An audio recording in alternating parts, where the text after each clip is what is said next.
Police say about 30 people walked into a Germantown, Maryland 7-Eleven early Saturday morning. Check this out. They're all walking in there, raiding the aisles, grabbing drinks and snacks.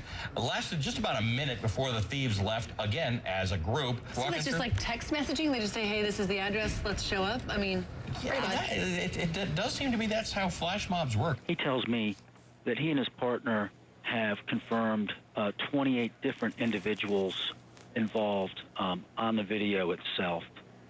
They're just beginning their investigation, and we can't confirm how this was organized. Philadelphia police rounded up anyone under 18 out on the street past 9 o'clock. The crackdown is meant to send a message that flash mob violence won't be tolerated. Well, it's a phenomenon that has been spreading around the country. Dangerous, sometimes violent flash mobs. Flash robbing, basically. We've seen them in Philadelphia, Maryland, Chicago, Washington, D.C., all throughout the summer. These gatherings started out as something fun and spontaneous. What happened is you'd send a text or an email, say, let's all meet to dance and sing.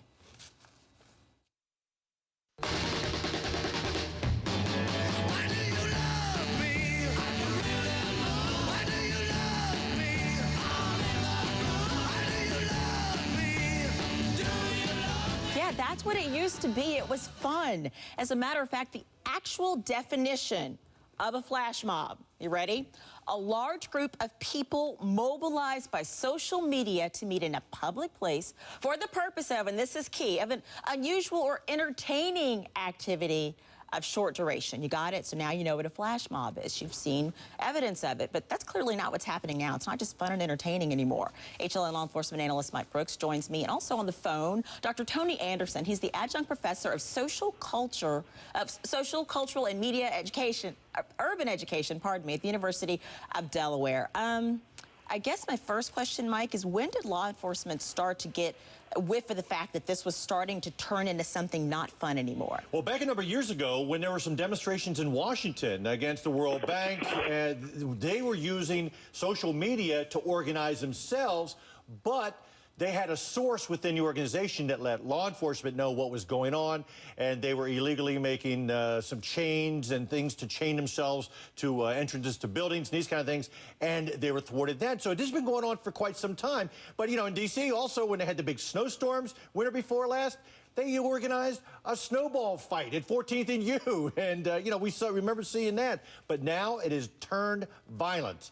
And, you know, is this a flash mob? No, it's a flash thuggery. So it's a bunch of thugs. So it's been on your radar for quite a while. Absolutely. Dr. Anderson, what is going on? Why did it start to take a different turn? Why?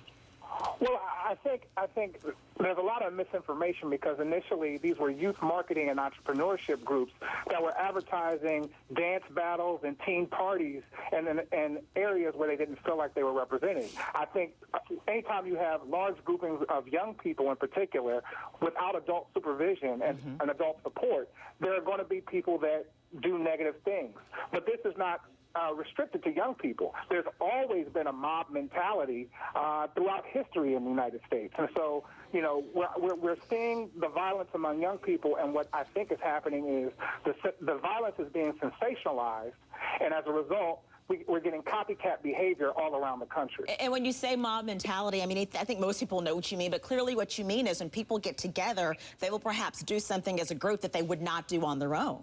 Absolutely. Absolutely. Okay, let's talk about what we can do about it then, Mike. What are the tactics that law enforcement is taking? You said it's been on their radar. I mean, is it as simple as monitoring social media sites? Well, yeah, you can, but you walk a fine line on making sure you're not violating someone's rights, Rochelle. Yeah. Because, you know, civil libertarians just recently in Oakland, they were concerned when the BART system shut down cell phone service at a station where a demonstration was going to take place. But they had gotten word that they would be using you know, flash mob, social media to organize and possibly become violent. So that's where you draw the fine line. If you can get a Title III, let's say, a wiretap, you have to show that there is, you know, irresponsibility and a violation of the law or a possible violation of the law. And, you know, sometimes that's being proactive instead of reactive. Okay, and let's talk about it from the perspective that you would have, Dr. Anderson. How do you reach some of these young people? And you said it's not just young people, but how do you reach people who think that this is okay? you have to, again, I agree with the other gentleman that you have to be proactive. I think Mayor Nutter in Philadelphia is doing a good job in terms of extending the hours of the recreation centers. But I think there's also an opportunity to develop what I believe is at the core of this phenomenon is the young people's entrepreneurial aspirations.